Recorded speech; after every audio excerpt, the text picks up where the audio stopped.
Welcome to Indiana Sports Beat Radio. So for the thousands in attendance and the millions watching around the world.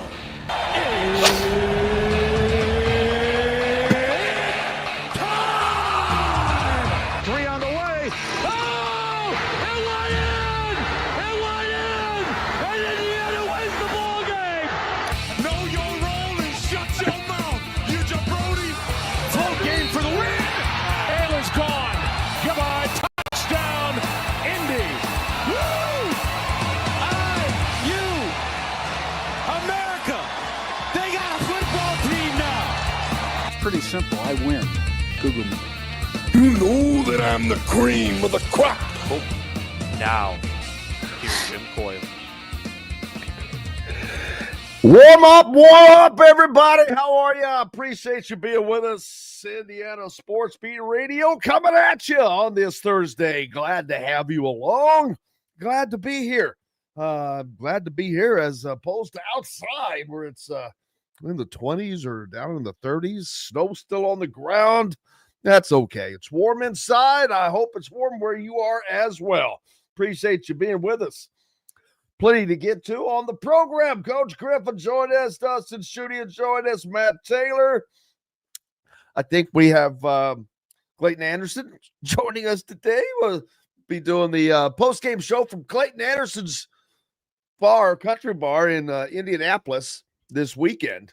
As a matter of fact, Saturday after the basketball game, which hopefully they have a little bit better performance than they did last night. We'll talk about that as Indiana goes up to Minneapolis and could not hit the broadside of a barn. Pun totally intended. They stunk it up. Man. I know that it was like, 9 minutes to go at the free throw line. Indiana was 50%. I mean, that's awful. That's awful for any team, much less a team that has and can and does shoot as well as these guys do. So, and to end the night the way they should have, Indiana hits one of their last 7 attempts, 0 of their last 5 field goal attempts last night. 73-64. The final, Minnesota. That's their coach's first Big Ten win, I think. His first Big Ten game. Coach Darren DeVries' first Big Ten game. Not a great start for the Hoosiers. I mean, they ended up getting the free throw percentage up to 60%. That's awful. You left 12 of 20, 8 free throws you left at the line, which you're not going to be perfect every time, but no reason this team shouldn't be close to hitting a lot better than that. But they lose by 9. Now, you can nitpick all around. I'll tell you what I was shocked by. Indiana only turned the ball over 7 times last night. And they forced Minnesota into 16 turnovers. But they get 22 points off of those 16 turnovers. That's massive. That's a big number. But they got crushed on the boards, 40-25. That's 15 rebounds. That's 15 opportunities that you didn't get. Now, second chance points, 14-7 Minnesota. So there's another loss of 7 points. But and this rebounding thing, it's not about having a 7-footer. It's about want to. It's about focus on rebounding. This team is not focused on rebounding the ball. That I assure you.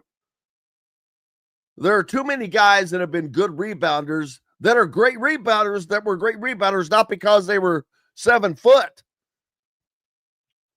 Want to. Drills, work after it, go after it. I'm not complaining. There's plenty of things I'm sure that they have to work on. But the rebounding, it's glaring. It's glaring. And it's going to kill them. It's going to hurt as they go out through the year. Now, they're heading into the game this weekend. One good thing is Louisville, they took it on the chin last night as well as they were taking on Arkansas, the Razorbacks. What was that final score? Trying to pull that up right now. Still don't have that, but there we go.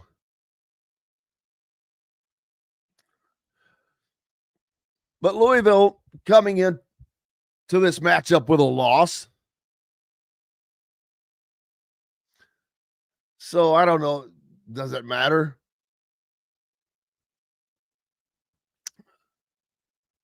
Arkansas, Calipari, 89-80 over the Cardinals. I'm sure that Calipari enjoyed that. Iowa State put up 132 points last night on Alcorn State. 132-68. That's a lot of points, man. Holy smokes. 17th ranked Vanderbilt, BYU. Teams that are somebody's now. Coaching carousel, it's rolling on. Coach Signetti, Coach of the Year, back to back. Man.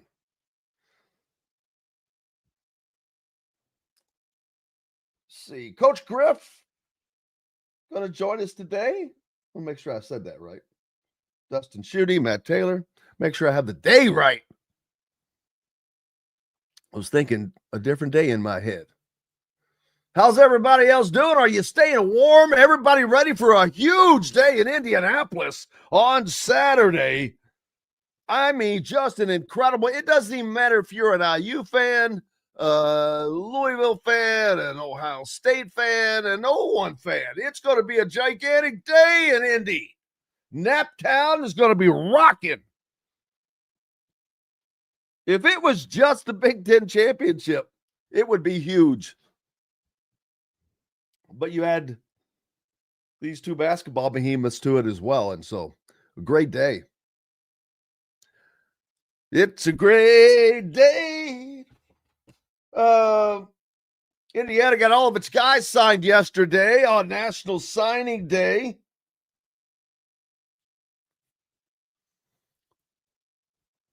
As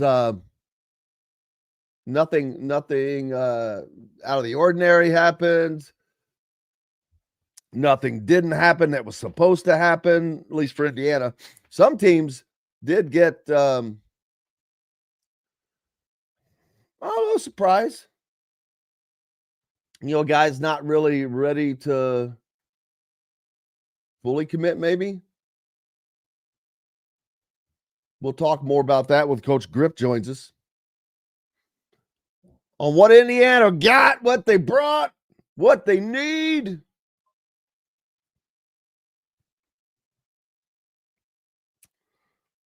Taven Jackson back in the portal, by the way. I saw that yesterday as well. But we've got plenty of action coming to you. Glad to have you along. We're back with more Indiana Sports Beat Radio right after these messages, of course. Andy Moore Honda is Bloomington's #1 Honda dealer for a reason. Buy a new Honda and get a 3-month break from car payments. That's right, no payments for 90 days. That includes the all-new, all-electric Honda Prologue, and you get it for just 0.9% financing. Or the 2024 Honda Ridgeline Black Edition or the Honda Accord LX, both for just 1.9% financing. Get more to your door from AndyMooreHonda.com, Bloomington's #1 Honda dealer and your best place for new and used vehicles. If you're looking for a new home in the Indianapolis area, you need Cheryl Sizemore from Brick and Ivy Realty. Cheryl Sizemore has over 2 decades of experience, and that could be the difference in getting the home you want in today's tough housing market. Reach out to Cheryl at CherylSizemooreSells@gmail.com or 317-701-0838. That's 317-701-0838. Let Cheryl Sizemore sell or find your new home today. Huddle up, football fans. Tailgate season is here, and nobody gets you ready for game day like Academy Sports and Outdoors. Swing by your local Academy store or shop online at academy.com to find everything you need, from grills to jerseys and more. Be a watch party legend with gear from top brands like Nike and Under Armour, all at unbeatable prices every day. With 8 Academy stores across Indiana, including our Bloomington location, fun can't lose, and neither can you. Gear up today at Academy Sports and Outdoors. Zach Browning here to tell you about an offer you simply can't pass up. If you're looking for the best coverage of Indiana football and basketball, which includes recruiting, weekly chats, podcasts, as well as access to the best national team out there, then look no further than thehoosier.com. The best part, it's just $1 for the first week. Oh, and did I mention that you get a full year of access to The Athletic when you sign up? You can't beat the coverage, and you can't beat the deal. So head over to thehoosier.com today and sign up for just $1. It'll be the best decision you ever made. Welcome back, Indiana Sports Beat Radio on this Thursday. It is chilly out there. It's snow on the ground, but that's okay. We've got plenty of things to do. Coach Griffith joins us now, fresh off of yesterday's College National Football Signing Day. Everybody everywhere sending in papers all over the place. Do they still use fax machines for these things, man? I don't know, because now you can just scan it to your phone and attach it to an email. So I doubt if they do anymore. That was the day. Now you standing around the fax machine waiting for that. Yeah, waiting for all those to come in. And there was always coming through there. Yeah, and there's always one or two that just want to drag it out. But it sounded like to me, all the signees Indiana had yesterday, they were all in by probably 9:30 at the latest, maybe. I mean, those kids turned it around pretty quick. They got it done and sent in. And, hey, 22 solid kids and some 4 stars, 4 stars in the group. And I think as overall, it's a very defensive class and a lot of really good defensive players for Indiana. Yeah, and everyone thinks of the transfer portal today with good reason, but most programs still big in recruiting. You still have to have a recruiting base. And Indiana is trying to develop that as well. That's something that Kurt Signetti has hung his hat on, being able to identify and develop talent. And that's something that they like to continue to do. Look what they're going to be able to do with Alberto Mendoza. Yes, I mean, I think the biggest thing in Coach Signetti has referenced this, I believe, every recruiting year. He's talked about this. He's talked about the foundation, not having to totally rely on the portal to have to bring in 5, 6, 7 different, elements into the team. They've had great success doing that. And I believe it's because they, as a staff, have followed kids' career that they had once contacted with at James Madison. Stephen Daly's an example number 1. They had him on campus for a recruiting day at JMU, and they knew what that kid's talent was. And so there was that relationship. But I think what he wants to be able to do with his portal is fit pieces rather than trying to bring in big pieces, every single year. And now you just got one. You only got one portal opportunity, and a lot of good success for Indiana came in that spring one, if you really think about it. Speaking of we had the awards day come out. Lots of all Big Ten players. Of course, Coach Signetti, back-to-back Coach of the Year. That's a big deal. Go back and look and see how many times that's happened in the annals of the Big Ten. Stephen Daly got screwed. One of the best defensive down linemen in the Big Ten. He leads the nation and the Big Ten in tackles for loss, and he's only an honorable mention. Get out of here. Yeah, and I think probably some of that became the fact that early on in the year, he may not have been in that top 3 or 4 guys that were trotting out on the field. So, Indiana's a victim of having too much success, and you're not going to get too many guys that are going to get all these awards from Indiana. Well, yeah, again, we talked about the brand, and I'm sure the brand in the Big Ten is still Ohio State, Michigan, and those type of people. But again, there was a lot of good defenses in the Big Ten this year.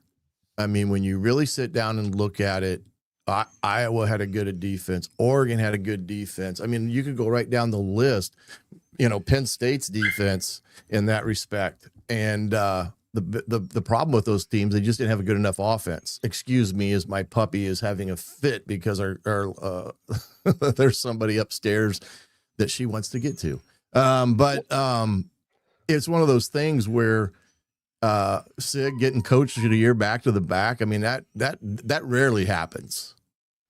Yeah, absolutely. Does it? And it really happens even less at a place like Indiana. And think about it. Indiana's had the Coach of the Year 3 times now in the last 8 years. When did Tom Allen win it? It would have been probably that COVID era.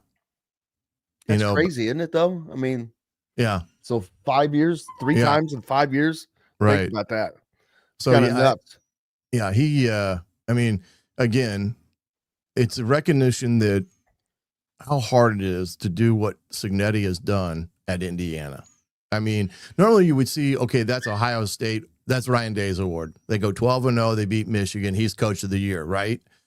No. I mean, I think enough people recognize that that's what Ohio State should do year in, year out, because they've got the best.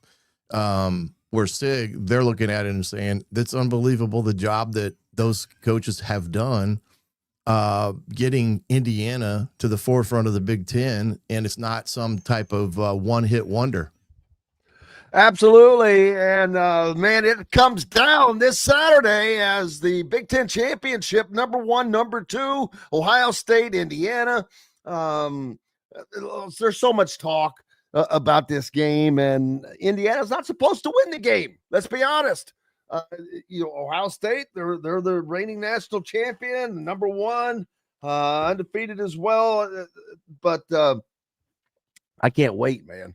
I just this is going to be. I think this is going to be a fun, exciting game. These two defenses don't come expecting a bunch of points, people. No. Both these defense are either 1-2, 2-1 in about every statistical category, and the offenses are too. I mean, that's the dynamic that Saturday night will have for Indiana getting to this point, getting to the Big Ten championship. I mean, it's going to be a great big stage for Indiana. But you go look at Ohio State; they haven't been there since 2020 is their last time that they actually got to the Big Ten championship. So ironically. Indiana fans will tell you that's the year that Indiana should have been playing at the Big Ten championship. Yeah, right. And so there's a lot of sub stories in it all. And, you got 2 great defenses. This is a game, it's interesting. The line started at 6.5. Okay. When they, that first time they put a line out, which would have been last Saturday or somewhere. And It started at 6.5. It's down to 4.5. Yeah, already. It's been there for a couple of days. Well, it's been at that for a couple of days now. Yeah, right. But for it to drop 2 points in a matter of less than even less than a week. It found its level. I think it found its level. Correct. I mean, but usually if you would think that if Ohio State, that line wouldn't have moved like it would have if there was a lot of people that thought this wasn't going to be a close ball game. It would have stayed there at 6.5, 6, and way we would go. But this is a game where razor thin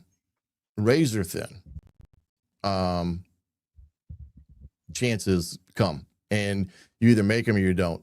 And that's the big thing in this game. The mistakes that you may have gotten away with a week ago, 2 weeks ago, whatever, those mistakes cannot be made in this game because you'll get burnt, right? I mean, they'll exploit it, and the next thing you know, it's big time touchdown, pass or run, however you want to look at it. But Indiana, I'm interested to see how they're going to attack this Ohio State defense. I think that it's going to be interesting in Indiana's run game whether or not they can muster anything, because that's going to be a key component. And if they can't, then that game's over. Well, that's my point, is that they're going to have to find ways to keep Julian Sand and the Ohio State offense on the sideline as much as possible. At the same time, create field position, move the ball, score points offensively. And then this is a game where special teams will ultimately come into play potentially. When you get two evenly teams matched, special teams finds its way into the picture, in that arena. And it'll be a huge point of emphasis all week when it comes to special teams as well. Yeah, well, and it's going to be interesting to see which one of these defenses actually turns out to be the one that can stop the other, and which quarterback steps up. Who has the Heisman moment? Because all the stuff that's happened before now, I'm not really sure how much it matters at this point. I think all things are kind of equal right now. Fernando still has the throw and the catch in his back pocket, but I'm not sure if that'll buy you a cup of coffee. Well, he didn't play very good against Purdue. I mean, he didn't play very good against Purdue, and he hasn't really played great.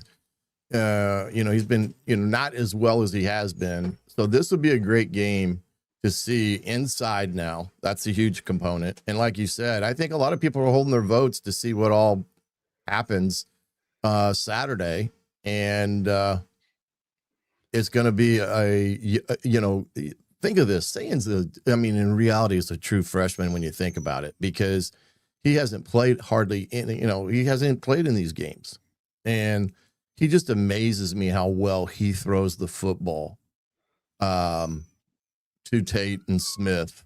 And that's going to be a huge deal Saturday. Can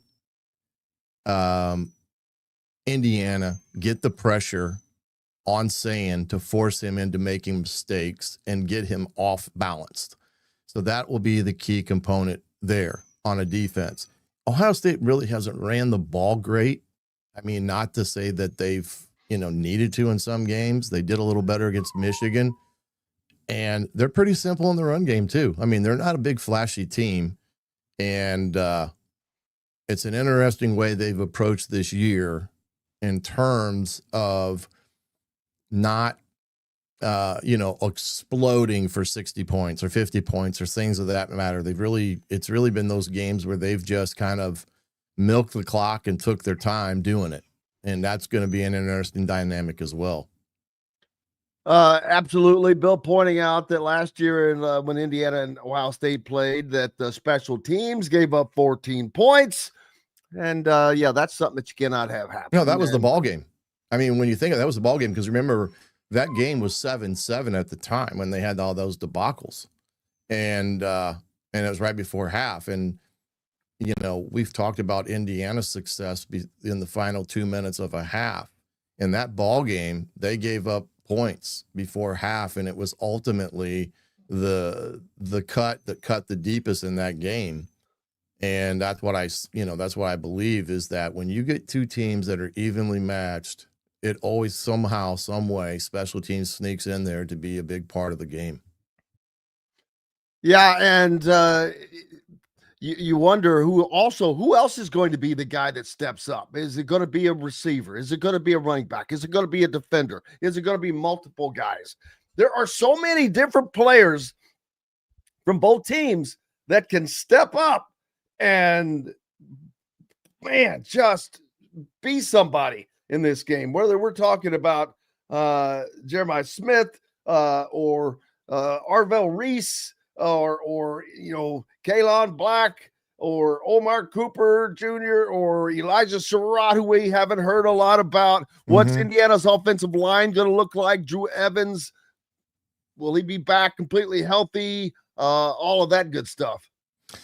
Yeah, they're, I think kind of like you, I think Drew Evans would have played against Purdue if, hit the fan. But because they didn't need him in that respect, and they had the depth not to need him, let's put it that way, in that ball game, I do think he's back. They may give him, they may limit his, pitch count, kind of like they did with Surratt on Saturday.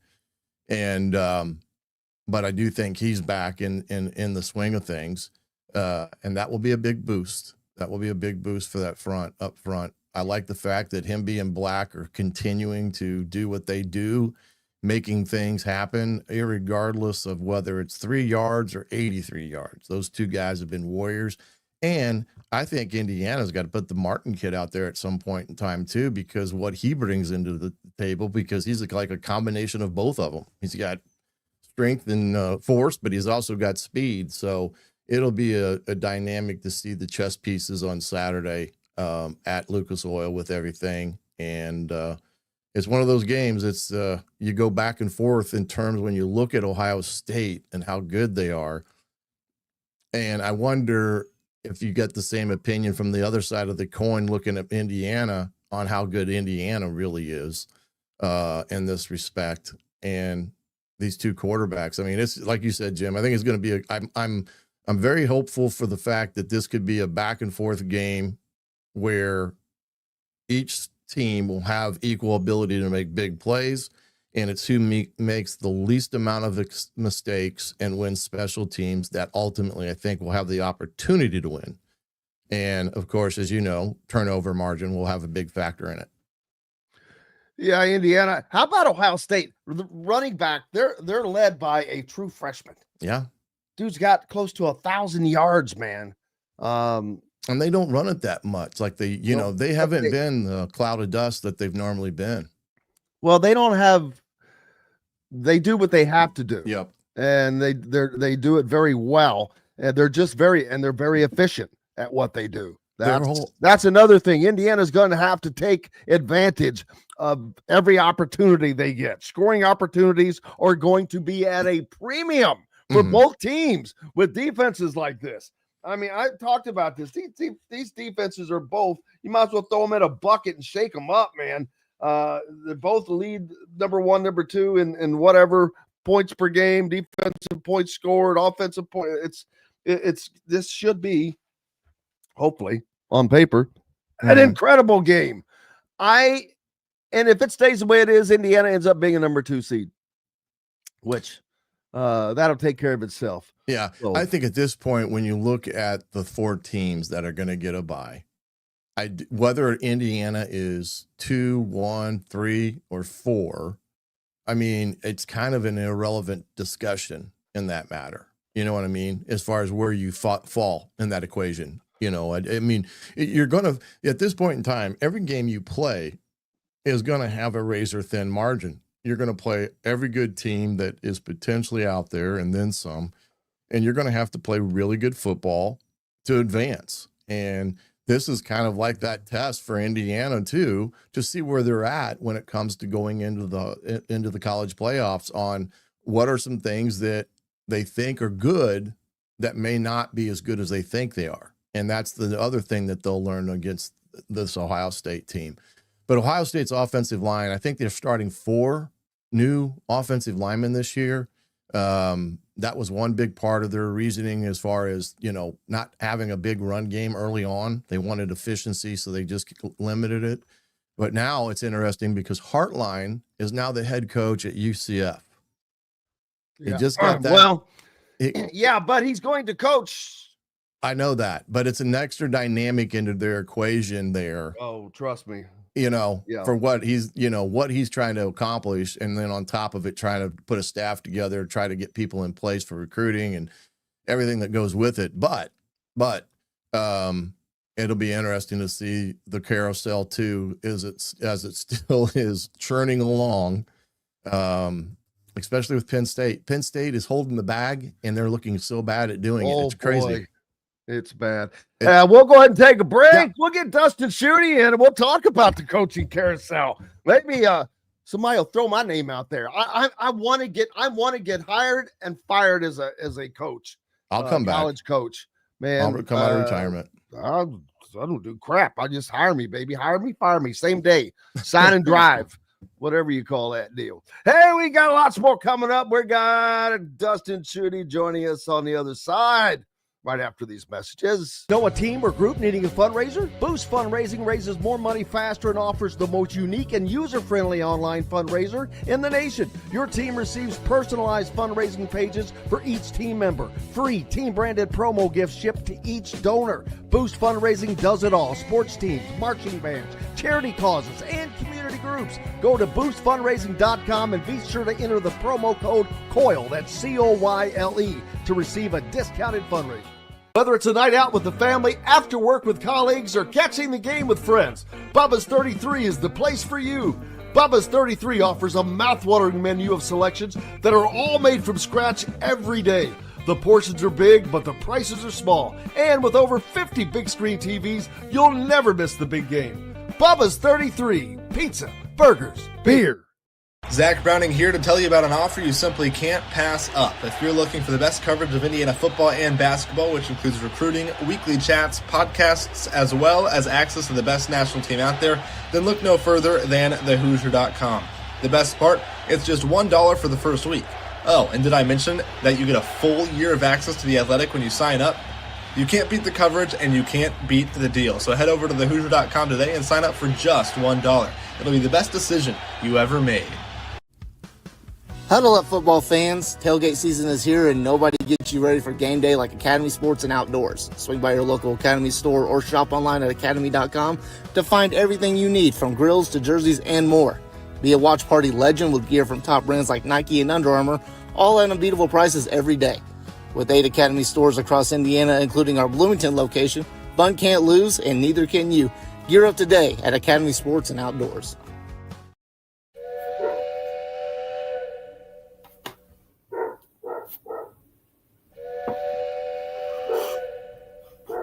Coming down the tracks, here he comes, little Dustin Schutte. No, I'm just kidding. I just that train whistle. When I was up in West Lafayette last week for the football game, the train was right when we were leaving to go off the field. It's doggy day. I'm telling you. That's not mine. That's not mine. I took care of mine.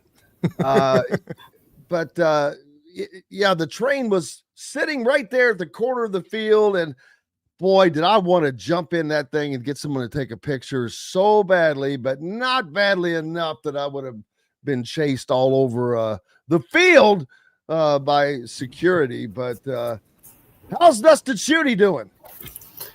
I'm doing well. It's a little bit better now that I can focus strictly on basketball and that the football season has mercifully come to an end. Although signing day just happened, so there's at least somewhat of a positive outlook moving forward. From Ole Miss, the Heritage Hills kid. Yeah, Jack Goldsberry. Yeah, he's the son of John Goldsberry, who was a Purdue. I think he was a linebacker for a period of time, but primarily was there as a fullback. So yeah, that was probably the biggest news of the day. And then they got another kid, Josiah Hope, who they flipped from Louisville. He had kind of gone back and forth between those two schools throughout his recruitment. So those were the two big surprises, I guess you could say, on National Signing Day. There wasn't really anything else that popped up. It was kind of a ho-hum kind of day for Purdue. Like everybody that they thought they were going to sign, they signed. There weren't any flips away from them. Those were the two that surprised. So I think it was an overall a good day for Purdue on that front. Not for the season they had, I'm telling you, it's not bad at all.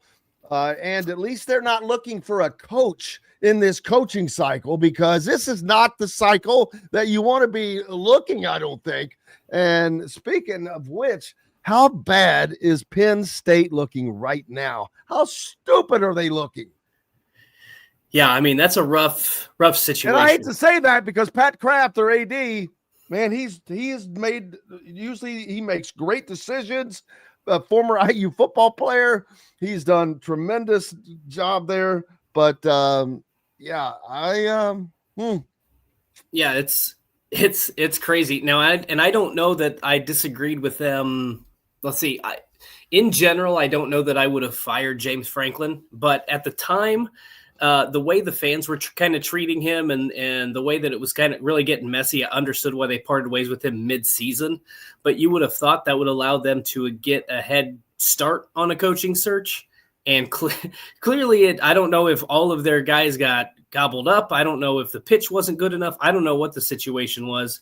But at this point, do you just take the interim tag off of Terry Smith, have him sign a favorable 3-year contract for you, and then, if it doesn't work out after 1 year, maybe you can part ways at a relatively cheap buyout and try again next year. These days, though, what's favorable 3-year? What's a favorable 3-year deal now? And I know what you're saying, but boy, 3 years from now, look at programs that have been the Blue Bloods. Indiana, one that has not been and that is in there. So for every Indiana, there's somebody who used to be in that's not in the party anymore. Yeah, there's probably 2 or 3 of them. Like it's really easy to get left behind in this coaching search and then hire the wrong guy.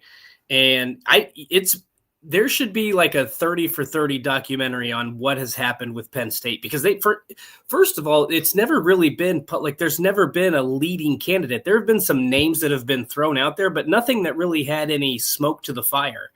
And it's just bizarre. Like that's one of the top 10, top 15 programs of all time. And you can't get it was, but now we're in a different era. Signetti, this is a Signetti effect again. Is not just him and whomever what's the coach's name at Vanderbilt. These guys are winning at Indiana and Vanderbilt, baby. Yeah. So to screw hey.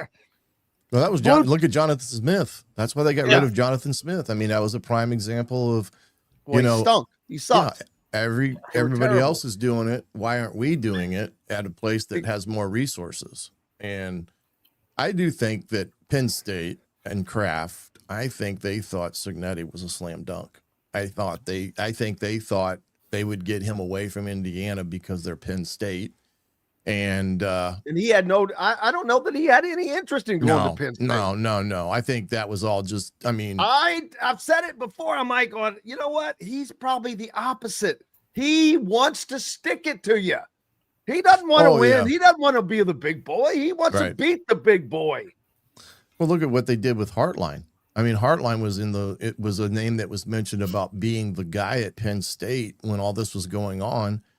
And now he's at UCF, and people at Penn State are up in arms like, how in the heck can you have Hartline be mentioned as much as he's been mentioned in the media about being a prime candidate for Penn State with Urban Meyer's blessing, and you lose him to South Florida because you're tooling around with a guy from BYU? That one doesn't make sense either. I mean, the guy's a good coach and everything, but he's not a Big Ten. He has no clue what the Big Ten's about in that respect. So they really put themselves, and I don't doubt for 1 minute that they will probably ultimately fall back on Terry Smith, because I don't think they can go find a G5 guy and bring him in now with everything that's happened around them. I just got this feeling that they're going to save face and elevate Terry Smith because I think there's enough support by the football alumni to do that. But then you look at it like you said, and I think, Jim, you said as well, then why did you fire Franklin? If that was what you were going to do, why did you fire Franklin when you did? This is what Indiana basketball did a long time ago when they fired Bob Knight. I don't have a problem with you firing somebody, but if you're going to take down the king, you better have a freaking plan. Yeah. You don't go in there willy-nilly and just say, okay, we're going to do this today and tear down a program with no freaking plan in the middle of rush hour traffic, which is in essence what they've done. Well, you know what happened with Bob, the Chesney guy from James Madison, who went to UCLA. That's the name that I was going to bring up. Yeah, Chesney. That's the guy they missed out on now, and why he took that UCLA job. I'm like, well, here's why. Oh, dude. Jimmy Sexton is his agent. He's also Franklin's agent. Everybody else's agent. Right. Well, he was also Franklin's agent. I need to get him as my agent. He was pissed at Penn State that they fired Franklin. So he went out and was doing some things in the back room, and that's how he got out UCLA. And he got a great package out there. Yeah, but that also screws college football up. Oh no, Sexton does that. He's got too much power. It's not just them. There's so much crap that's going on right now. The biggest thing that they have to fix is this calendar. I'm so sick and tired of listening to people bitch and moan about Lane Kiffin. I'm like, Lane Kiffin didn't write the calendar, man. Nope. Time out. All the coaches wanted this. So suck it up, Buttercup. They wanted the early calendar so kids could start signing earlier. They wanted a longer playoff. They wanted all this stuff. So let's not bail them out of this. This is what they wanted. It's goofy the way it's set up, because this is the only sport, the NFL and pro. You don't have coaches leaving as the playoffs are starting and you also don't have your best teams playing as the playoffs are starting. It's like we're having the Super Bowl and then working in reverse fashion here with the Big Ten championship. These conference games, championship games, you're useless now. I mean, I have a hard time. I got a lot of thoughts here. I got a lot of problems with you people. There's a thing called loyalty. Like, I don't feel bad that these coaches have to make loyalty. Loyalty. Nope, don't care. If you nobody feels bad for Lane Kiffin. Every word that's come out of his mouth has been a freaking lie. Show me the money, baby. So if you want to take the money, if you want to take the money, then that's fine. But don't piss and moan about the fact that you're not going to be able to coach your team. Ole Miss told him from the start, if you take the job, that's fine, but you're not coaching this team. Like, a lot of stuff coming out about that, by the way. A lot of stuff coming out about that. Lane is it's not quite what how he's laying that out. That like what you're saying right now, that the AD told him wait and say, hey, this is how this is going to go down. Now I'm sure in his mind he's thinking that, but hopefully he'll change his mind, yada yada. Mm-hmm. I probably would have been thinking that same thing too. And he said, and the AD did say he was considering that had they played in the SEC championship, yada yada. Here's the one thing I wanted to get to when we were talking about the coaching in general. Number one is, and this is no fault of his own, so people don't take this the way it's going to sound immediately, in the sense that Kurt Cignetti ruined college football. And what I mean by that is he recalibrated everybody's expectations to where people are now saying, if Indiana can do it, why timelines. Yes, if Indiana can do it, why aren't we doing it? That's why James Franklin got fired. I think that's why Jonathan Smith got fired. You look at Brian Kelly at LSU, like Sam Pittman, Arkansas. There were some coaches that were on the hot seat anyway, but I think it's what's the word? It has expedited the process in college football, because everybody's saying, well, Indiana, if they're the worst program, at the time they were the losingest program in college football history. And now they're back-to-back college football playoff, have a chance to win a Big Ten title, have a chance to win a national title. What are we doing at LSU? What are we doing at Florida? What are we doing at Penn State? And So like I legitimately think, again, through no and fault of his Indiana's own, not doing this from some Joe Schmo conference where they're not playing. This is not Right. Gonzaga in men's basketball. correct. Right. Gonzaga in men's basketball, they play in the weak ass conference where they play nobody. They go 20-2 every year and have never won a national championship. This is not that. This is crazy, but crazy fun. Yeah, they're setting the tone, and so it's everybody's been scrambling, and now you see it. And not that social media should be your gauge on how things are going, but anytime a coach loses 1 or 2 games, all of a sudden it's, well, look at what Signetti's done. Why can't we do that? We have the resources, and people forget, like, Curt Cignetti is like Nick Saban. Not every coach is as good as it. Like, Indiana found lightning in a bottle. There's just not going to be another. There's some other really good coaches out there. You're not going to have another Curt Cignetti. It's not going to happen. It is mind-boggling. He is an overnight success, and I say that tongue in cheek. As long as he's been coaching, I still blows my mind that he has been coaching this long and does things this well with this staff, and is just now finding this level of success and is doing it at Indiana of all damn places. All of that stuff is just like, if this was a Hollywood movie, you'd have to have Quentin Tarantino make it to come up with some alternate outworldly ending, because there's no way that this thing ends like it would normally end. But hey, man, it's here and it's now. The other thing too, at these other schools, there is so much meddling going on within the power structure of these institutions. Look at Florida. They hire Summerall. They tell him, I'm hiring the GM for the program, and we're hiring your defensive coordinator.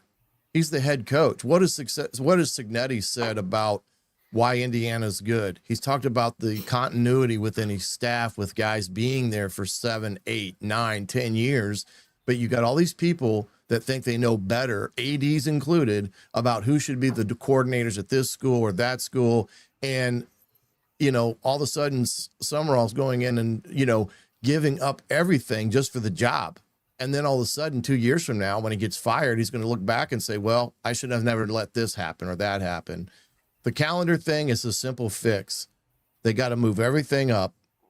They could play that week 0 is like August the 23rd. Make that week 1. I heard this from I think Texas Tech coach said this, and it made a lot of sense. You move everything up to the second week of August is when you start playing the games, and you would be done, including the national championship, on January the 2nd, and still have all your buys and all that stuff. And then the portal would open and everybody would be on the same plane.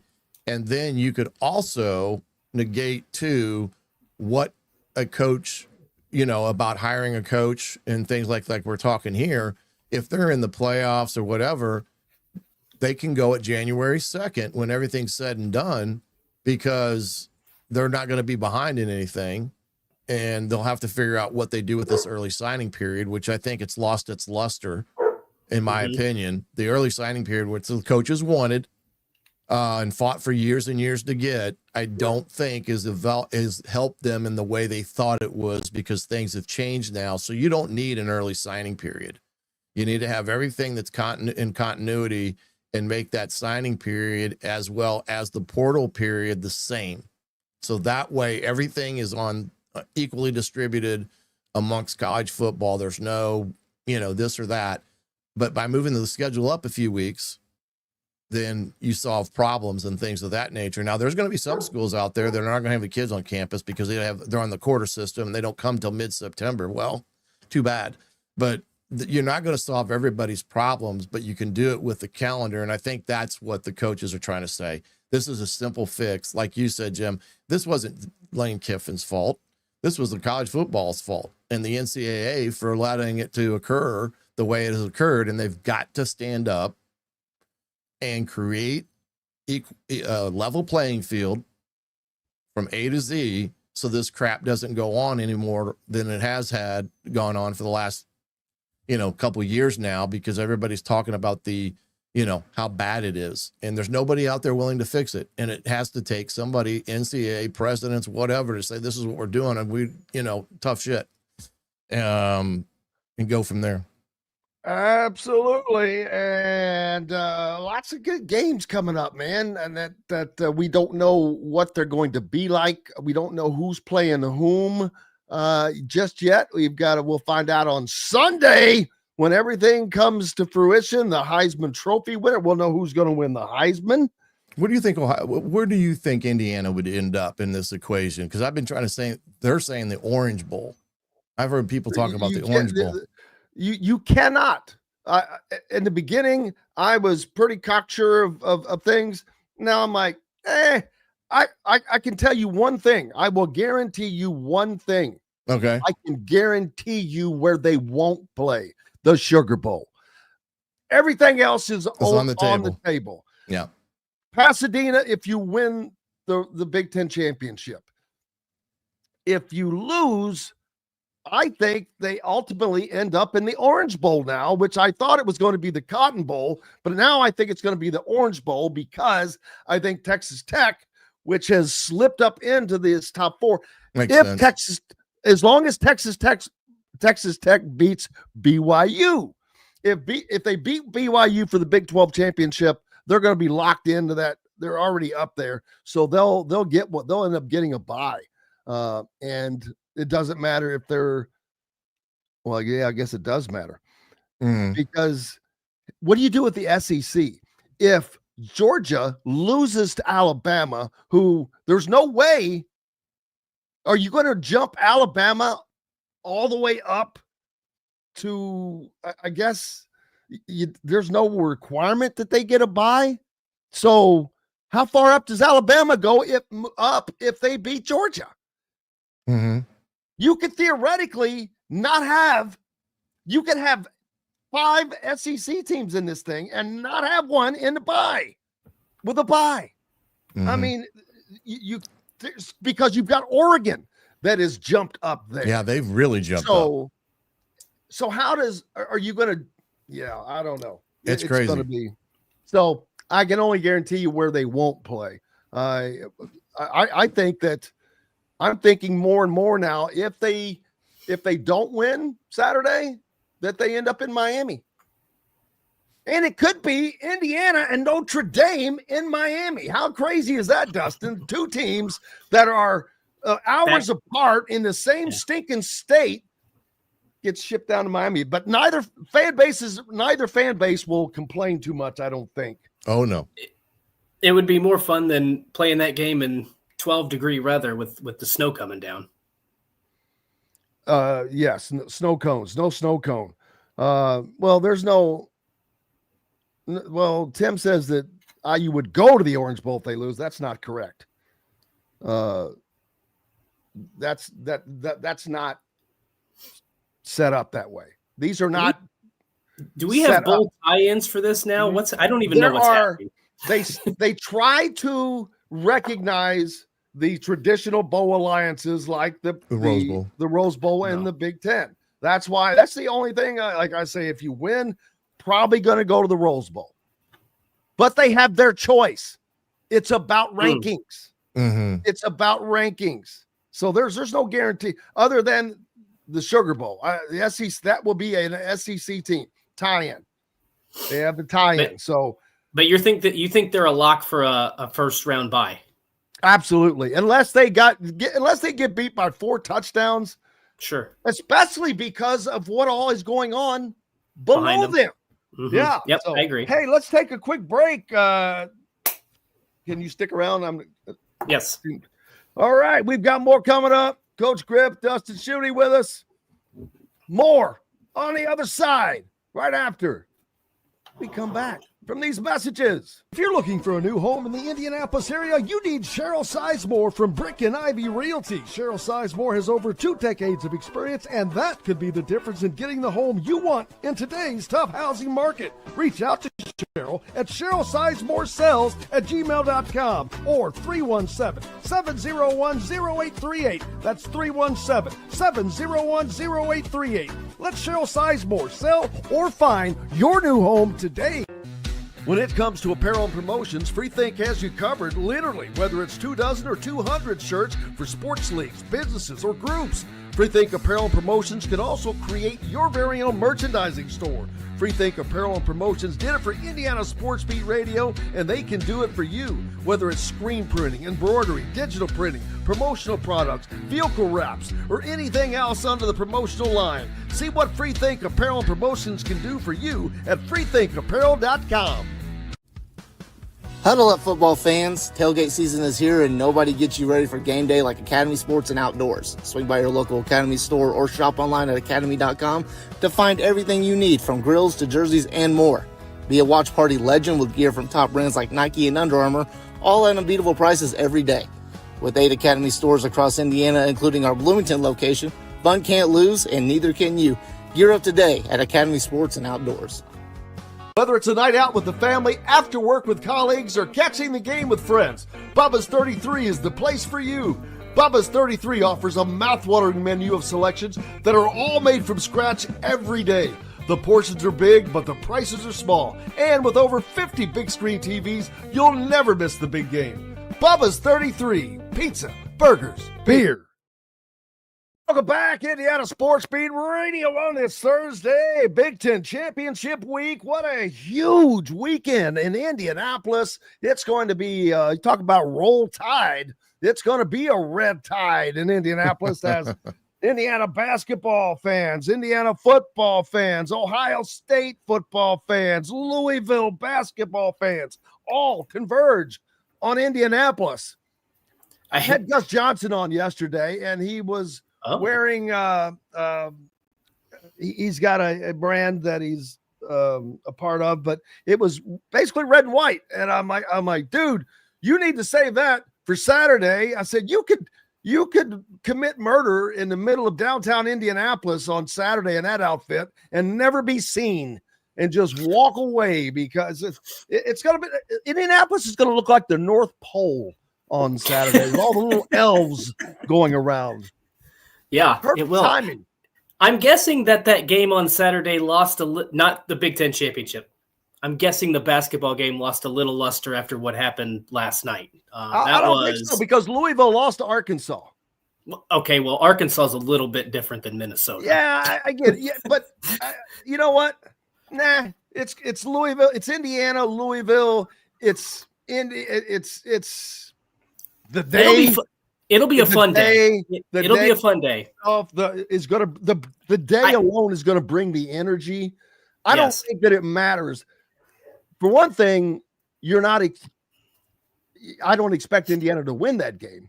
Right. It's not a game that, so, if you were looking at it from a fan's perspective, I would tell you, hey, man, you cannot go into that with great expectations. That's one that if you get that, it's a Christmas present. Take it, smile, go on with it, baby. You need to worry about that night. I was going to say, I think that the football game is going to be much more enjoyable. I think that's going to be a great football game. And I'd like to get you guys' thoughts on this, because I have not talked to anybody on the IU side about this. After watching Indiana, now this is seeing them live one time.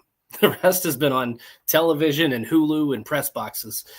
I thought heading into the Big Ten Championship game, watching them kind of throw the ball around, seemed like to me Indiana's going to benefit from that game being played in a dome.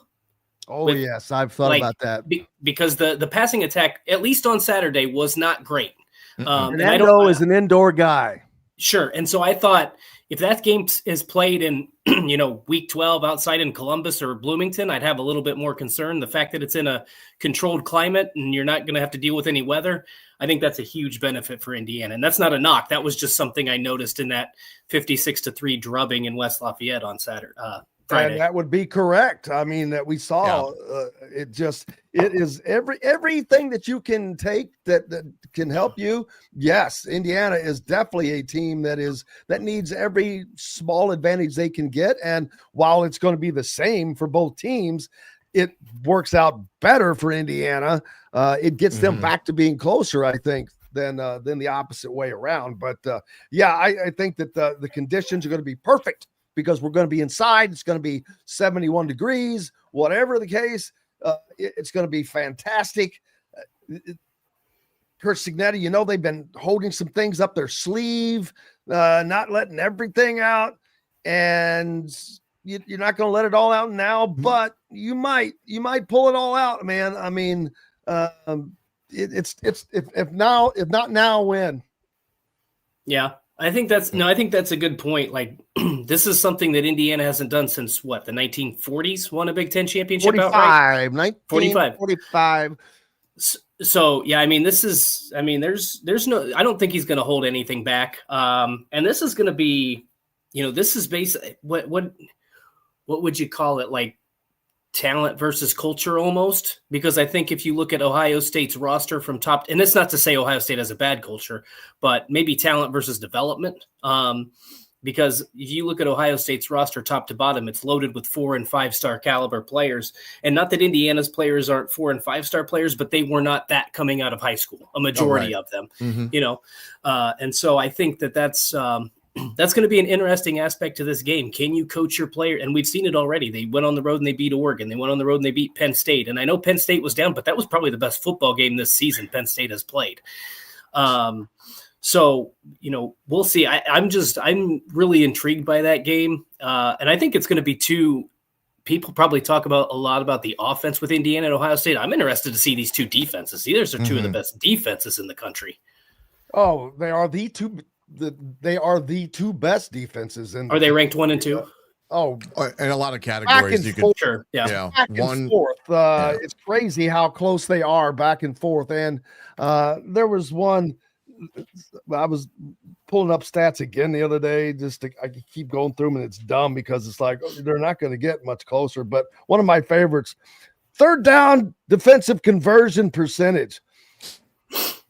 You're only going to 0.275 is the amount of times you're going to be successful on third down conversion against Ohio State.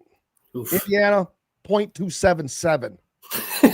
Yeah, boy, they're really slacking. Just really slacking in that category. That's what I'm talking about. Yeah. And in areas where Indiana has given up more passing yards. Yeah. But Ohio State has given up more rushing yards. Right. So it all, this is going to be fun. Well, I actually think Ohio State giving up more rushing. And again, most of my season is covering Purdue, but look at how well Indiana's run the football. I mean, even when teams know they're going to run, they run it effectively. So I think that's a big benefit for Indiana in this game. Like if they that should open up the passing game. And something that Ohio State does not do well, they don't take the ball away.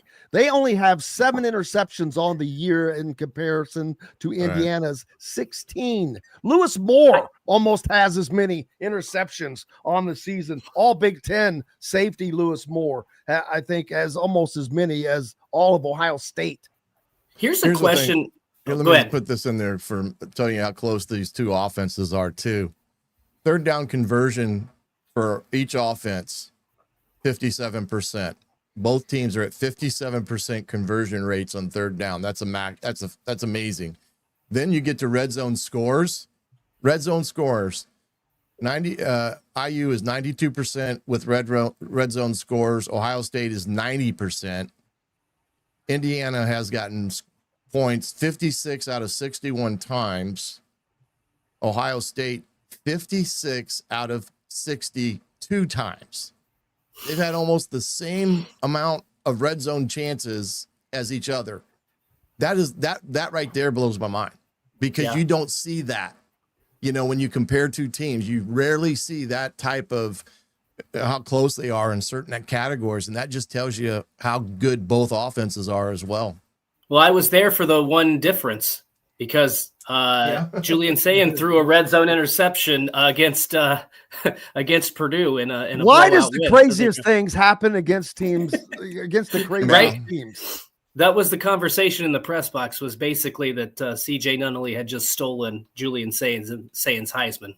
Just a joke, of course, but I mean, it's going to be now. Here's one thing that, because Jim, you mentioned the turnover situation. I want to ask Coach Griff about this.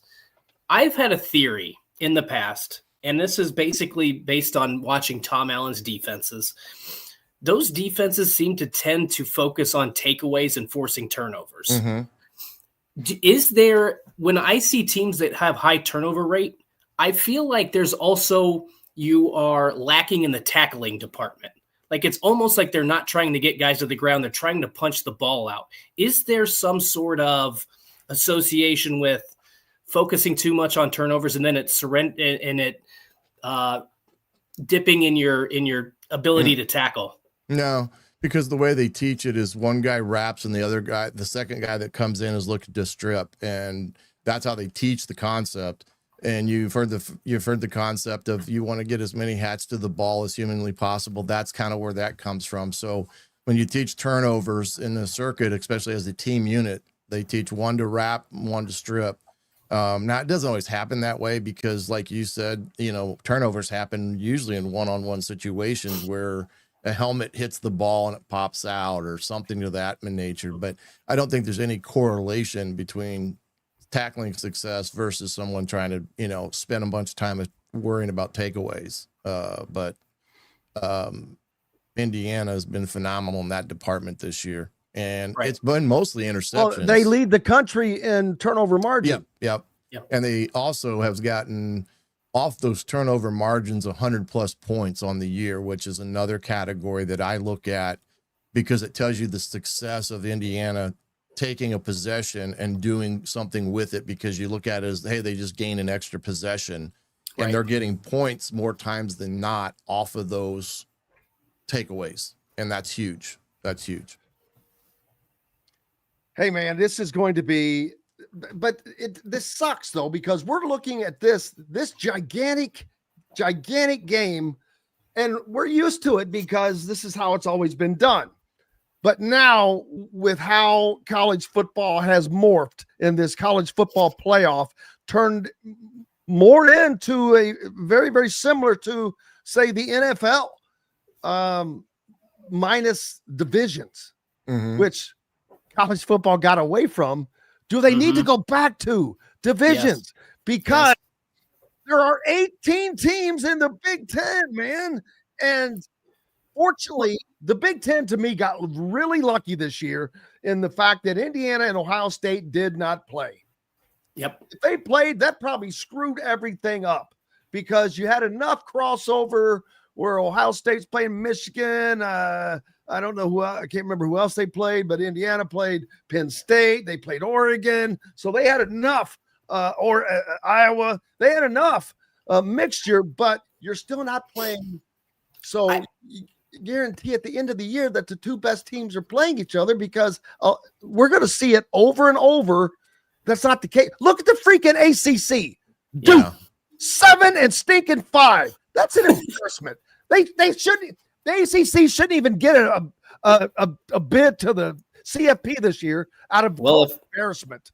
Well, if Virginia loses, they probably won't. So that's number one. Right, they won't. But unless Miami slips in. How funny would that be? That would be funny. Here's what I would say. I would just get rid of this is not going to happen. Get rid of the conference. There's no point to play the conference championship games. Right. If you finish if you get to a point where it's a 16-team playoff, if you finish in the top four, whatever they decide the auto bids are, the top 4 teams get in, and just leave it at that. Nobody cares about the Big Ten championship anymore. I mean, Indiana and Ohio State both want to win that game this year. Don't get me wrong. But ultimately, if the loser goes on to win the national championship, nobody from Ohio State last year is talking about their not making the Big Ten championship game. They won a national title. Nobody cares. It's the same thing. Like probably, I don't know how often it happens in college basketball, but how many times do you see a team that maybe doesn't win its league, finishes second or third in the league and is in the Final Four? I don't know that if it happens I don't know. Well, the that's what percentage the on Big that, Ten has suggested, and even Cignetti did at the Big Ten conference game media day about what they call play-in games, where you take, X amount of teams from maybe the Big Ten and you play the other teams from the SEC, and it's called a play-in game or however that works out. And that would be actually the first week of that, but that won't be fair to the SEC. Good point, Jim. You don't need to say anything else. That's all you got to say. Yeah. But that's not fair to the SEC. Yeah. Yeah. I'm sure Greg Stanky's sitting there pounding his fist on the table because there's a probability that, 3-loss team from the SEC is going to get in. And that's going to be the interesting dynamic. Either Texas or Alabama may get in because of 3 losses if they don't hold Alabama in for getting to the championship game and they don't count it. That's the dynamic that's going on here that's in Indiana's favor. You can't just say, well, Alabama got to the SEC championship and we're not going to hold that against them if they lose. Let's say they don't lose and, they lose, but they're still in the college playoffs. Well, that'd be like saying to Indiana, if you lose, you're out of the top 4. See, that's the dynamic that you get into there. And I just think that's going to work in Indiana's favor because there's so many teams that are on that cusp of getting in. I mean, Notre Dame's worried. Notre Dame's worried because Miami has crept up real close to them in the final rankings, and neither one of them play, and it's theoretically possible that Miami jumps over Notre Dame because head to head, if you listen to what they said in Tuesday night's interview on ESPN, Miami's going to get a bump because of strength of record and strength of schedule is probably going to be in their favor over Notre Dame. So watch that dynamic. How about this? Should be a new AP poll. Angelo Pons. That's who that is. Mm-hmm. Get it? AP poll. Get it? Mm-hmm. Come on, man. Oh, all right. Where were we before I was so rudely interrupted? We were talking about the dynamics of what's occurring and how the playoffs should be, and Big Ten, the conference championships go away. And I kind of like you. I think I do think the commissioners of all these conferences really jumped the boat on going with these massive expansions. And they would never do that. And it was only done for one purpose.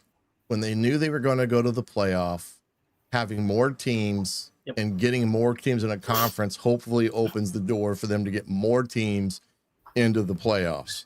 And now what you've got is the regular season is a complete, because of no divisions. You can't play 18, different teams. You're not going to play Ohio State every year. You're not going to play Michigan, every year. And that's where the dynamic gets created. It's like Texas A&M. Everybody talks about Texas A&M and how great they are. Their record against SEC teams who they played against had a losing record by a great discrepancy. And they should have lost to South Carolina at home. Right. Yep. And they didn't get that much penalized for that. So it's crazy. Someone posted on the Hoosier.com yesterday in the forums, speaking of which, you need to go there, get yourself a subscription so you can keep up with everything that's going on. Recruiting stuff was great, by the way.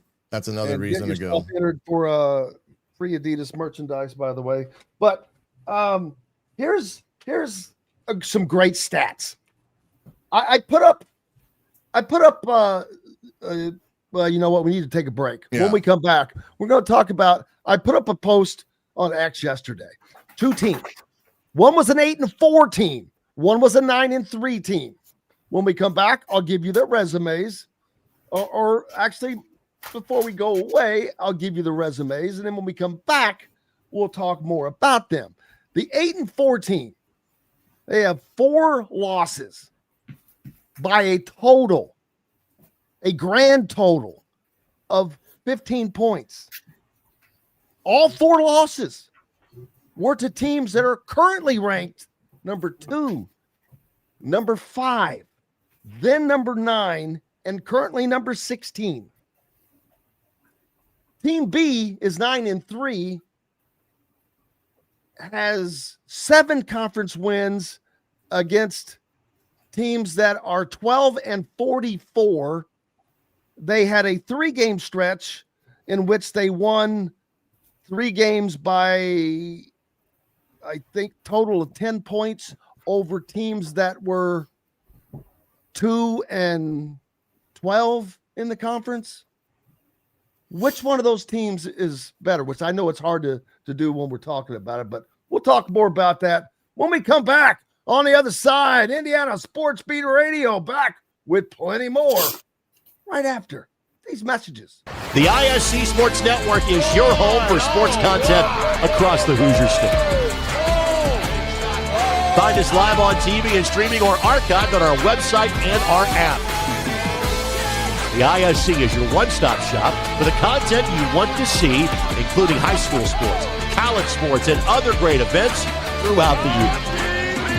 Subscribe to our streaming service and get access to it all. ISC. Local lives here.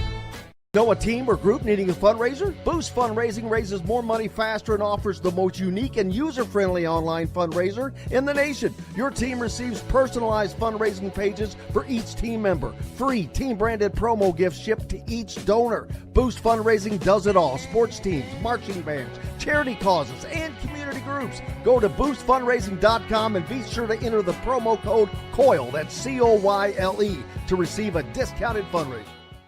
If you're looking for a new home in the Indianapolis area, you need Cheryl Sizemore from Brick and Ivy Realty. Cheryl Sizemore has over 2 decades of experience, and that could be the difference in getting the home you want in today's tough housing market. Reach out to Cheryl at CherylSizemore@gmail.com or 317-701-0838. That's 317-701-0838. Let Cheryl Sizemore sell or find your new home today. When it comes to apparel and promotions, Freethink has you covered, literally, whether it's 24 or 200 shirts for sports leagues, businesses, or groups. Freethink Apparel and Promotions can also create your very own merchandising store. Freethink Apparel and Promotions did it for Indiana Sports Beat Radio, and they can do it for you. Whether it's screen printing, embroidery, digital printing, promotional products, vehicle wraps, or anything else under the promotional line. See what Freethink Apparel and Promotions can do for you at freethinkapparel.com.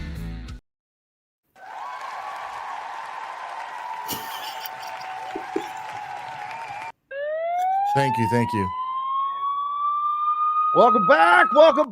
You got a police escort, Dustin Schutte rolling into town. Coach Griffith, the police were pulling up on my house. Snow still outside, and boy, is it so good that we're going to be playing this football game inside. Indianapolis will be rocking throughout the day. Indiana and Louisville playing a top 25 basketball matchup at 2 p.m. at Gamebridge Fieldhouse. And then 6 hours later, down the street just south at Lucas Oil Stadium, the Big Ten championship between the only 2 undefeated teams in college football, in major college football, I should say. Crazy. And what's everybody's dinner plans?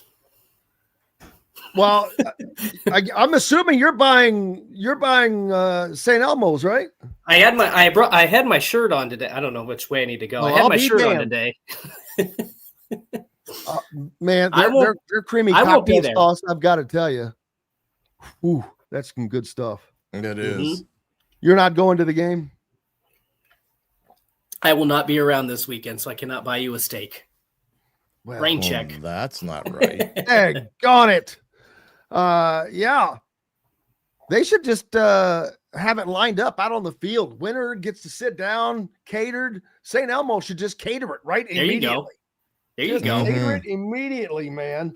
I was going to ask if, Jim, you were participating in the Hermanaki wing eating contest with Joey Chestnut. No, I was going to say, who the hell's Hermanaki? That's the wings by the restaurant. Oh, I figured it out. Yeah. I didn't know. They're delicious if you've never had them. Is he in town Saturday? Joey Chestnut? Yeah. They're doing. I think it's part of the Fan Fest. I think. Well, I'm sure, dude. I can't keep up with everything they got going on because I know it's going to be a ton. There's so much that's going to be happening. You acting like you're going to work all weekend, Jim? Come on now. Yeah, I know it's something. But yeah, it's going to be nuts. Where the hell are you going to eat? Yeah, that's a great question. You probably needed reservations about 3 weeks ago, at least. You know that for a fact. Seriously. Yeah. But it's going to be a blast, but man, is it going to be packed. Now, how crazy does it get if Indiana wins the Big Ten championship? Oh, that'll be crazy downtown. We talking burning? Are we burning couches? Is this Morgantown? If you can find a couch to burn there, yeah, downtown Indianapolis, probably hard to find. And it'll be so cold, it might not burn. Yeah. That's true. Yep. Good point. David's suggesting we do a live show outside of the stadium as fans come in. Yeah, that's going to be a little chilly for me, Dave. Yeah. Good suggestion. But what we will do is we'll be over at Clayton's Country Bar in between basketball and football. Kind of a basketball post-game show, football pregame show, a little mix it in. A little something for the effort there, So little country music. Yeah, I think they got bands during the day. Even dude, Indy is going to be rocking. The thing is, if you're going to both, that's a long day. And speaking of both, how about our man Don Fisher? I know. I think this is the first time in his career he will be able to do an Indiana football and basketball game in the same day. Never happened before. Well, hell, they never played on the same day in the same city, to my knowledge. That's crazy.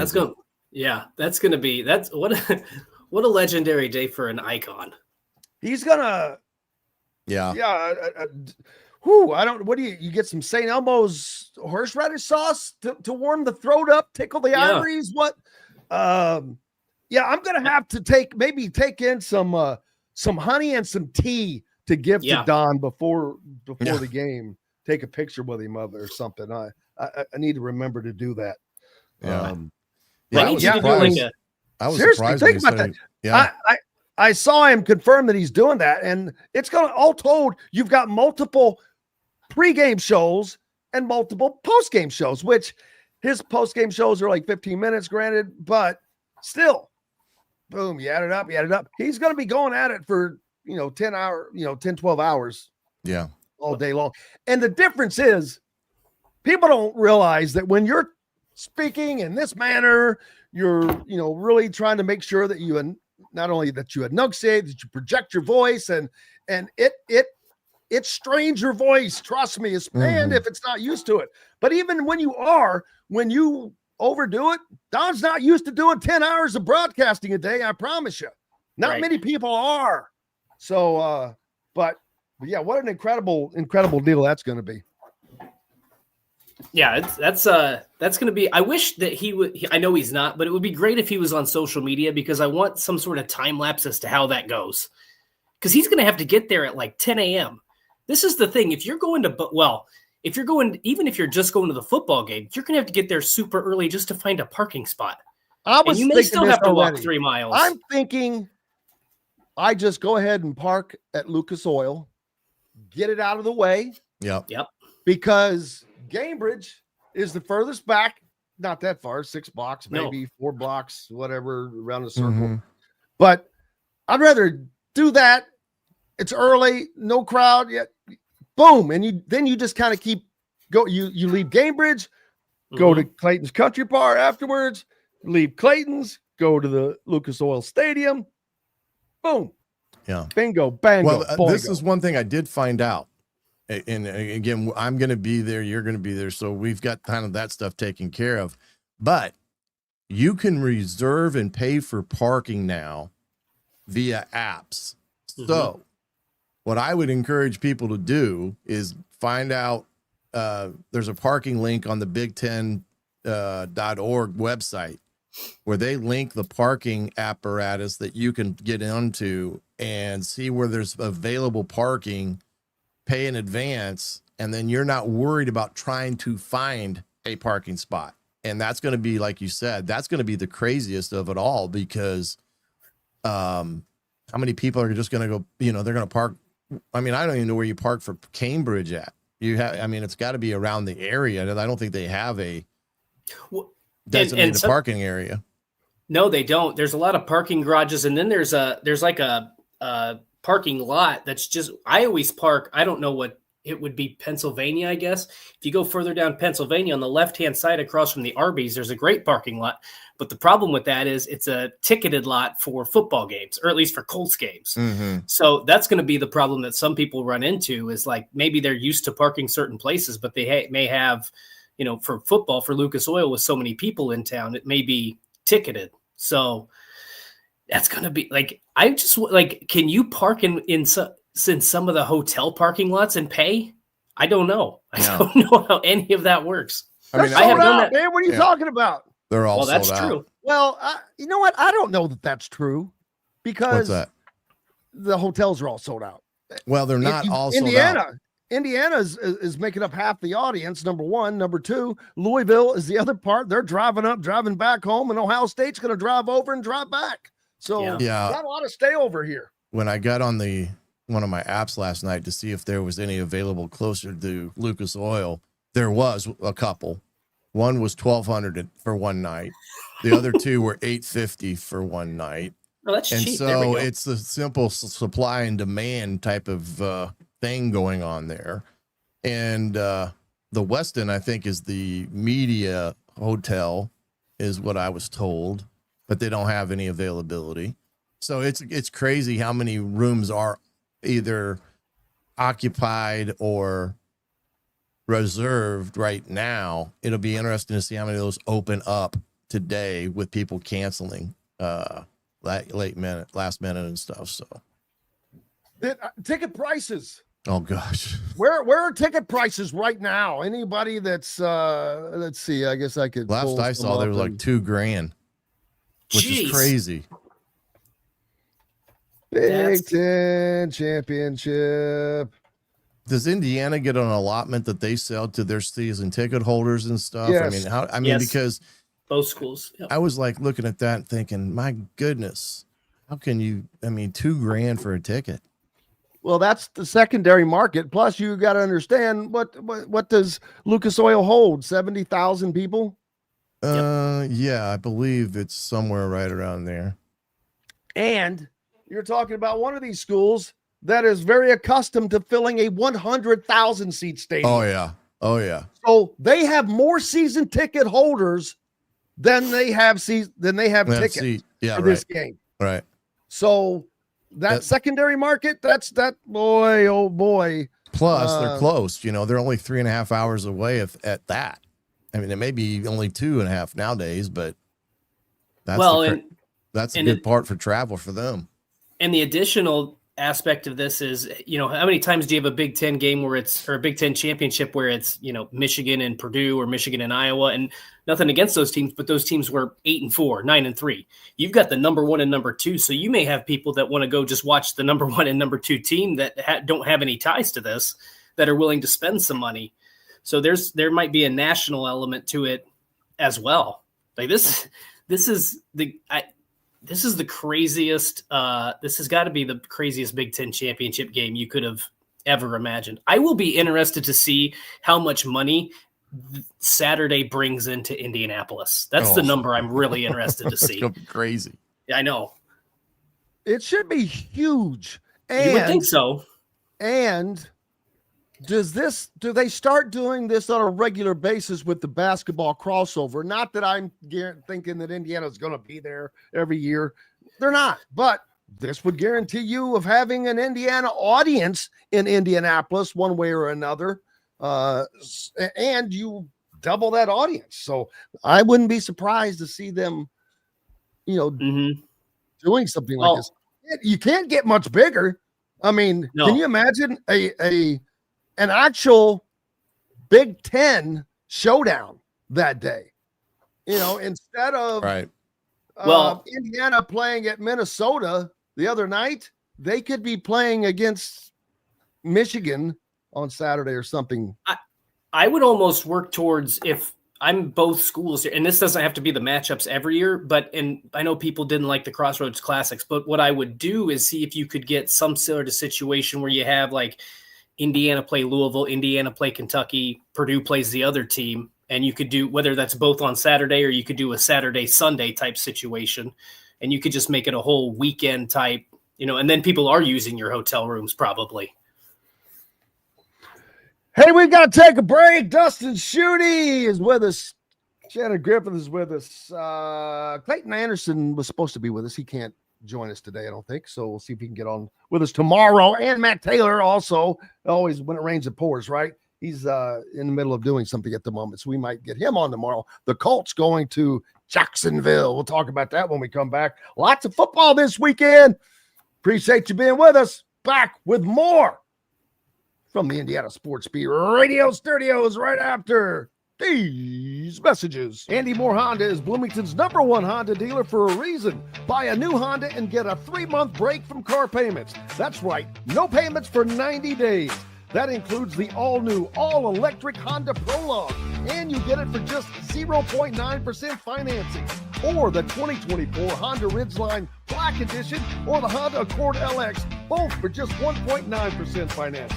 Get more to your door from AndyMooreHonda.com, Bloomington's #1 Honda dealer and your best place for new and used vehicles. If you're looking for a new home in the Indianapolis area, you need Cheryl Sizemore from Brick and Ivy Realty. Cheryl Sizemore has over 2 decades of experience, and that could be the difference in getting the home you want in today's tough housing market. Reach out to Cheryl at CherylSizemooreSells@gmail.com or 317-701-0838. That's 317-701-0838. Let Cheryl Sizemore sell or find your new home today. Huddle up, football fans. Tailgate season is here, and nobody gets you ready for game day like Academy Sports and Outdoors. Swing by your local Academy store or shop online at academy.com to find everything you need, from grills to jerseys and more. Be a watch party legend with gear from top brands like Nike and Under Armour, all at unbeatable prices every day. With 8 Academy stores across Indiana, including our Bloomington location, fun can't lose, and neither can you. Gear up today at Academy Sports and Outdoors. Zach Browning here to tell you about an offer you simply can't pass up. If you're looking for the best coverage of Indiana football and basketball, which includes recruiting, weekly chats, podcasts, as well as access to the best national team out there, then look no further than thehoosier.com.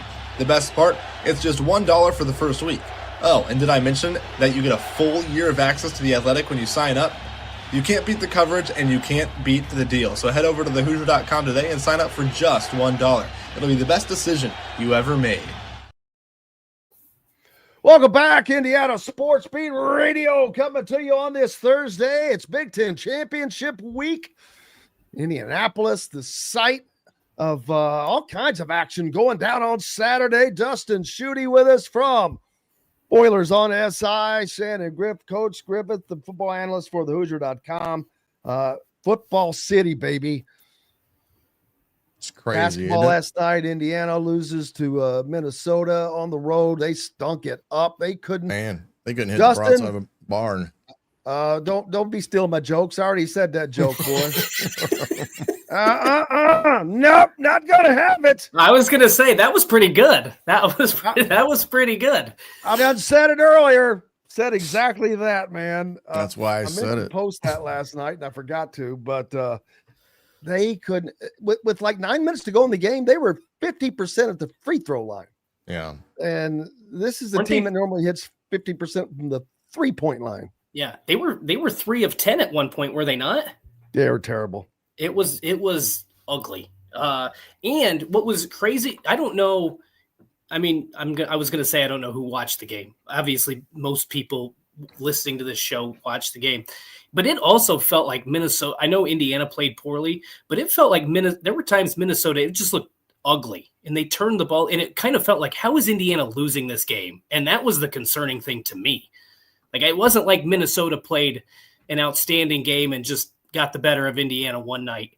That was Minnesota played horrendously as well. And so that was my takeaway from that but I mean, I guess you get a chance to go up against a top 10, top 15 Louisville team that's going to be pretty angry as well. So we'll see how they respond. What a day for basketball on Saturday too. Number 10, Iowa State, number 1, Purdue. That's going to be at noon. So that's going to be leading into that Indiana Louisville game. So that's going to be electric. See, that would be too much to have downtown Indianapolis, but can you imagine that game preceding Indiana? Mm-hmm. How about this? How about Indiana and Purdue playing Kentucky and Louisville?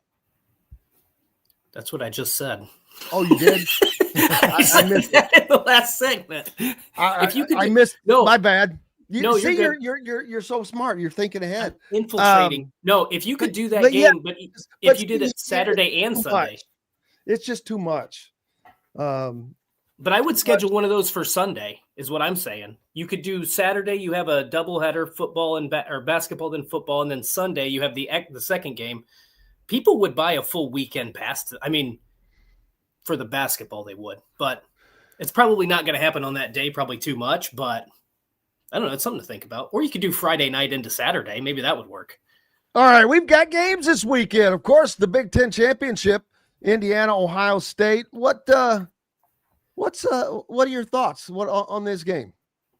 Mine? Yeah. What? Boy, it does better. And if you think they're going to get beat, whatever. Hey, I think they're going to win, is what I actually think. And the reason I say that is because I honestly do believe that playing indoors is beneficial for Indiana in their passing attack. I think they'll establish a run game. The one thing Ohio State's defense is so good, but I think that if Indiana can run the football and establish that good, but who have they really played offensively? This is correct. So if they get punched in the mouth, how are they going to respond is going to be my question. And we've seen them. They gave up the first 6 points to Michigan. They have given up, long drives to start games. I don't think they've given up a first quarter touchdown this season, but they've given up some field goals. But what happens if Indiana gets the ball first and just marches down and scores a touchdown? I don't think Ohio State goes into it. They did that last year and it didn't have much of an effect because Indiana woke Ohio State up, and Indiana got punched in the mouth by making some mistakes. But I would argue, and a bad call. But this Indiana team is better than last year. Yeah. I don't know that it's. I want to say it's significantly better, but I feel like that undermines what they accomplished last year. They are significantly better because of where they're better, and because of this, Dustin and Coach. This team is a danger to score at any time. Correct. If you give them a buck and a half and the ball, good luck. Good luck stopping them. And maybe when they're at their most dangerous. And I think that they've been in those situations. Like last year, they just ran everybody out of the building when they went on to win games. They didn't really, until they played Michigan, they really didn't have a close game, at least not that I remember. This year, they've been battle tested a little bit. They had to fight, scratch, claw, and fight against Oregon, Penn State, Iowa. If they find themselves in a close game, they've been in those situations. So they're a little bit more battle tested this year, and they've proven that they can handle that. Obviously, Ohio State is Ohio State. I think Ohio State probably has better speed, and I think their defense is better. But to your point, Jim, there's not a time when Indiana's offense has the ball that you don't think they can score. Like they can play terribly all game long. And if they're within striking distance of Ohio State, they've proven they can put together a fourth quarter drive and win the game. So I think that that's advantageous. I'm going to say this too, and this is going to be slightly controversial. In this era of the college football playoff, and with both Big Ten teams, as you mentioned, unless this thing gets out of hand one way or another, they probably have locked up the first two buys. You don't have to worry about, I think, the officiating protecting one of the teams. And don't always think that happens, but in certain situations, it's definitely beneficial to secure a team spot in the college football playoff. Like this, if this is, if one of those teams, you want to secure your spot in there. And I think that officiating can play a role. And I don't think you're going to have that issue. Like, I think it's going to be a more evenly called game. I don't know. I think that that's also going to be a factor when you have two teams that are automatically going to be in it. I don't know. I just think that this is one of those years where if this was last year's Indiana team, I think I would pick Ohio State to win it by 3 or 4 touchdowns. This year, I legitimately think Indiana is going to – I've said it all year. I think Indiana is the best team in the country, and I think they're going to win. I don't think they're going to win by 3 or 4 touchdowns. I think it's going to be, 27-24 type game, but I think Indiana is actually going to win this one. Coach? Yeah, I think it's just, Indiana in the sense of, and forgive me, I was losing you when you were talking there because my internet stinks. So we're talking basketball now, right? Are we going back to football? No, we went back to football. Okay. Yeah. Because everything I lost because my internet froze up, and I don't know if I froze up at all in that respect. But the last time I heard was I've just said we were talking about what the expectations are for this game. This game. Dustin thinks that Indiana's going to be able to pull out the win, and why? They've been battle tested. They've been in these tough, tight games on the road at Oregon, on the road at Iowa, on the road at Penn State. They've been forced to do things that Ohio State hasn't had to do. And so that may be to Indiana's benefit.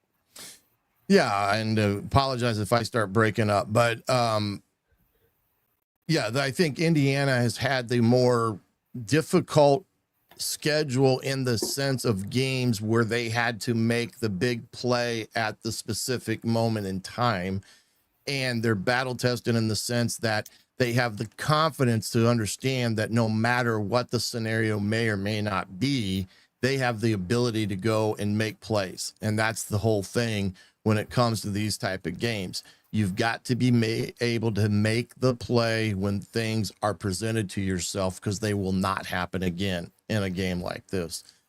The big thing for Indiana to me is getting off the field on third downs. If they get Ohio State behind schedule, behind sticks, they cannot give up 3rd and 10 and 3rd and 11 and 3rd and 12, because that's going to spell disaster for them. So I do think Indiana has a very good chance of winning this ball game. I think it's a field goal or 7 points or less, in my opinion. I don't necessarily think this will be a blowout unless going out on a limb there, brother, with a 4.5 point line. Yeah, I don't think, but I think a lot of people are thinking this is going to be a blowout, and in Ohio State's favor, just because of everything that Ohio State is. They haven't been tested, blah blah blah, but Indiana has put themselves in a position, knowing what they're up against, to go succeed and play an extremely on-point ball game to win a Big Ten championship, and that's their mindset. I don't think anything other than winning is in their mind, or keeping it close, or some of these things that you get talked about from the outside in this. But I do think they have a chance to win it. I haven't studied enough to give you a definite prediction of what the score is going to be, but Nobody cares. That score is going to be less than no. I don't think anyone's going to score more than 30 if they hit 30. Because I think this is going to be the 24-21, 21-17 old-fashioned slobber knocker. Yeah, right. Type of ball game. And I do think Indiana in the kicking game has great kickers that can hit it under pressure. That's the other thing too. We'll certainly see. They've got the guy Radovich getting also all Big Ten as well, man. Oh yeah, he is so. It's going to be a blast. It's going to be fun. Looking forward to it. Can't wait. What's up next for you, Dustin? You got 10 seconds. Iowa State, Purdue on Saturday. Number 1, Purdue. How about the Big Ten? Number 1, number 2 in football. Number 1 and number 3 in basketball? 3. Yep. Yeah, 3. Yeah. Go Big Ten. Coach Griff. I'll be breaking it down tonight, 7:30. Tailgate tonight. Come by. Get have some on it. fun. Get on it, man. We're back tomorrow to close out the week. Appreciate each and every one of you. Until tomorrow, I'm Jim Coyle. I will see you on the radio. Thanks for listening to Indiana Sports Beat Radio. Be sure to subscribe to our YouTube page for more clips and team coverage of Indiana basketball, football, and more. You can also find full episodes and tons of other content on thehoosier.com. We'll see you next time for another edition of Indiana Sports Beat Radio.